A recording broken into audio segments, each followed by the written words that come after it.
ശബരിമല സ്വർണ്ണ കവർച്ചാ കേസുമായി ബന്ധപ്പെട്ട ആരോപണങ്ങളിൽ ദേവസ്വം ബോർഡ് മുൻ പ്രസിഡന്റ് എ പത്മകുമാർ CPM ജില്ലാ കമ്മിറ്റിക്ക് വിശദീകരണം നൽകി. പത്തനംതിട്ട ജില്ലാ കമ്മിറ്റി നൽകിയ രജിസ്റ്റേർഡ് നോട്ടീസിനാണ് മറുപടി നൽകിയത്.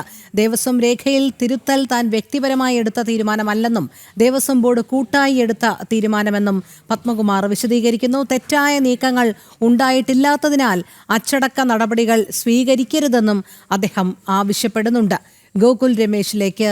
ഗോകുൽ, ശബരിമല സ്വർണ്ണ കവർച്ചാ കേസുമായി ബന്ധപ്പെട്ട ആരോപണങ്ങളിൽ ദേവസ്വം ബോർഡ് മുൻ പ്രസിഡന്റ് എ പത്മകുമാർ CPM ജില്ലാ കമ്മിറ്റിക്ക് വിശദീകരണം നൽകി എന്നാണ് മനസ്സിലാക്കാൻ കഴിയുന്നത്. നേരത്തെ മുതൽ തന്നെ കേസുമായി ബന്ധപ്പെട്ട് പത്മകുമാറിനെതിരെ ഉയർന്ന ആരോപണം CPMനും തത്തുല്യമായ ആരോപണം നേരിടേണ്ടി വന്നു.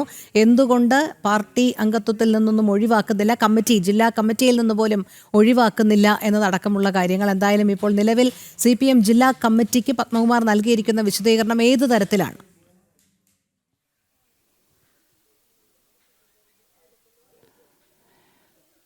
രോഹിണി, ഈ സ്വർണ്ണക്കവർച്ച കേസിൽ ജയിലിൽ നിന്ന് മോചിതനായതിനു ശേഷം പത്മകുമാറിന് രജിസ്റ്റേർഡ് കത്തായിട്ട് ഒരു വിശദീകരണം ആവശ്യപ്പെട്ടുകൊണ്ടുള്ള ഒരു നിർദ്ദേശപത്രം CPMന്റെ പത്തനംതിട്ട ജില്ലാ നേതൃത്വം അയച്ചിട്ടുണ്ടായിരുന്നു. അതിന് മറുപടിയാണ് പത്മകുമാർ ഇപ്പോൾ നൽകിയിരിക്കുന്നത്. ഒരു പ്രത്യേക ദൂതൻ വഴിയാണ് മറുപടി കത്ത് ജില്ലാ നേതൃത്വത്തിൻ്റെ കയ്യിൽ പത്മകുമാർ എത്തിച്ചിരിക്കുന്നത്. പ്രധാനമായിട്ടും ഈ ശബരിമല സ്വർണ്ണക്കവർച്ച കേസുമായി ബന്ധപ്പെട്ട ആരോപണങ്ങളിൽ എന്താണ് വിശദീകരണമെന്ന് ആവശ്യപ്പെട്ടുകൊണ്ടായിരുന്നു പത്മകുമാറിന് ലഭിച്ചിട്ടുള്ള കത്ത്. അതിന് മറുപടി അദ്ദേഹം നൽകിയിരിക്കുകയാണ്. അതായത് പാർട്ടിയുടെ സൽപ്പേരിന് കളങ്കമുണ്ടാക്കുന്ന യാതൊരു നടപടിയും തൻ്റെ ഭാഗത്തു നിന്നും ഉണ്ടായിട്ടില്ല, താൻ സ്വീകരിച്ചിട്ടില്ല എന്നാണ് പത്മകുമാർ പറയുന്നത്. അതുമാത്രമല്ല, ദേവസ്വം ബോർഡിന് മുന്നിലെത്തിയ രേഖകളിൽ പിത്തള എന്നത് മാറ്റി ചെമ്പ് എന്നാക്കി മാറ്റുക മാത്രമാണ് തനിക്കെതിരെ SIT കണ്ടെത്തിയിട്ടുള്ള ആ ഒരു കാര്യമെന്ന് പറയുന്നത്. അപ്പോൾ യഥാർത്ഥത്തിൽ അത് പിത്തള അല്ലായിരുന്നു, ചെമ്പായിരുന്നു. ചെമ്പിന് മുകളിലാണ് സ്വർണം പൂശിയത്. അതുകൊണ്ട് തന്നെ പിത്തള എന്ന് മാറ്റി ചെമ്പാക്കി എന്ന്, അല്ലെങ്കിൽ ചെമ്പ് എന്ന് രേഖപ്പെടുത്തുക മാത്രമാണ് താൻ ചെയ്തിട്ടുള്ളതെന്നാണ് പത്മകുമാർ പറയുന്നത്. അതോടൊപ്പം തന്നെ ഈ ബോർഡ് രേഖകളിലെ ഈ മാറ്റം അത് സാങ്കേതികമായിട്ടുള്ള ഒരു തിരുത്തൽ മാത്രമായിരുന്നു എന്നും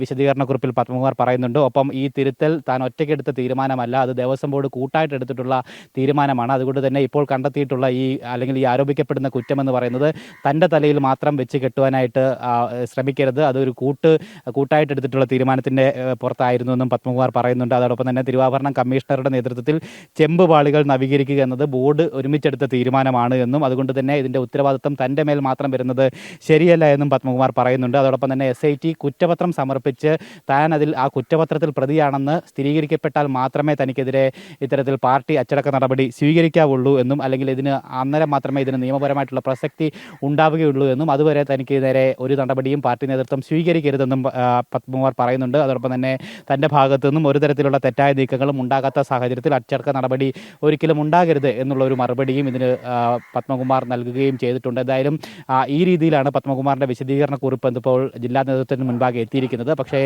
ഇനി ഈ വിശദീകരണത്തിന്മേലായിരിക്കും പാർട്ടി നേതൃത്വം തീരുമാനം കൈക്കൊള്ളുക എന്നുള്ളതാണ് മനസ്സിലാക്കുവാനായിട്ട് സാധിക്കുന്നത്. എന്തായാലും പാർട്ടി നേതൃത്വം ഏറെക്കുറെ പത്മകുമാറിനെ ഈ ചുമതലകളിൽ നിന്ന്, ഔദ്യോഗിക ഉത്തരവാദിത്തങ്ങളിൽ നിന്ന് മാറ്റി നിർത്താൻ വേണ്ടിയിട്ടുള്ള ഒരു പ്രാഥമികമായിട്ടുള്ള തീരുമാനം കൈക്കൊണ്ടിട്ടുണ്ടായിരുന്നു. അതിൻ്റെ അടിസ്ഥാനത്തിലാണ് ആദ്യഘട്ടത്തിൽ വിശദീകരണം ആവശ്യപ്പെട്ടുകൊണ്ടുള്ള ഒരു കത്ത് നൽകിയത്.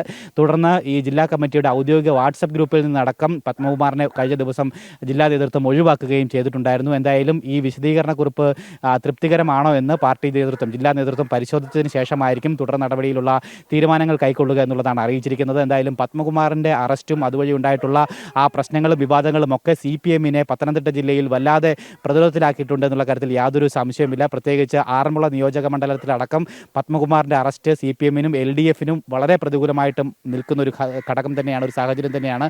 എന്തായാലും അതിനെ മറികടക്കുന്നതിന് വേണ്ടിയിട്ടാണോ പത്മകുമാറിനെ ഇത്തരത്തിൽ പാർട്ടിയുടെ ഔദ്യോഗിക ചുമതലകളിൽ നിന്ന് മാറ്റി നിർത്തുന്നതിന് വേണ്ടിയിട്ടുള്ള നടപടികൾ ആരംഭിച്ചത് എന്നുള്ള ചോദ്യം അടക്കം ഉയരുകയും ചെയ്യുന്നുണ്ട്. എന്തായാലും അങ്ങനെയൊക്കെ ആണെങ്കിൽ പോലും അത് CPMന് അതിൽ നിന്നൊക്കെ കരകയറാൻ സാധിക്കുമോ എന്നുള്ള കാര്യം വ്യക്തമല്ല. കാരണം ശബരിമല സ്വർണ്ണ കവർച്ച അത്രയധികം ബാധിച്ചിരിക്കുന്ന, അത്രയധികം വികാരമുള്ള ഒരു ജില്ലയാണ് പത്തനംതിട്ട. അതുകൊണ്ട് തന്നെ പത്തനംതിട്ട ജില്ലയിൽ ആറന്മുള നിയോജക മണ്ഡലത്തിലടക്കം സമീപ മണ്ഡലങ്ങളിലും ഈ ശബരിമല സ്വർണ്ണ കവർച്ചയും പത്മകുമാർ അടക്കമുള്ള CPM നേതാക്കളുടെ അതിലെ പങ്കും കൃത്യമായിട്ട് ജനങ്ങളെ സ്വാധീനിക്കും, തെരഞ്ഞെടുപ്പിൽ കൃത്യമായിട്ട് സ്വാധീനിക്കുമെന്നുള്ള കാര്യത്തിലും യാതൊരു സംശയവുമില്ല. രോഹിണി.